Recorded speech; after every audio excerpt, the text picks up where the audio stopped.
Hello, welcome back to the channel. Today we're going to dive right into how to track your personal time management using Airtable. First things first, you'll want to open up your Airtable account and create a new base. Now it's essential to do this because it's where you'll record and track all your tasks and activities.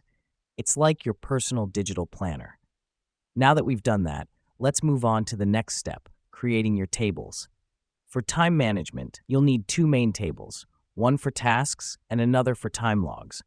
The reason we do this is to separate what needs to be done from when and how long it took. The task table will have columns for task name, description, due date, and status. The time log table, on the other hand, will have columns for task name, start time, end time, and duration.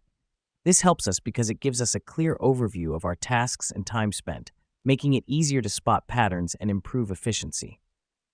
Next up, let's talk about linking records. In Airtable, you can create relationships between tables by linking records. For example, you can link the task name field in the time log table to the task name field in the tasks table. This is crucial as it allows you to associate time logs with specific tasks, providing a more accurate picture of your time management. Now let me explain why this matters. By linking records, you can see exactly how much time you spend on each task.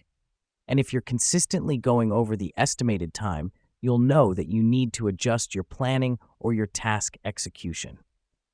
The last piece of the puzzle is to set up a view to visualize your time management.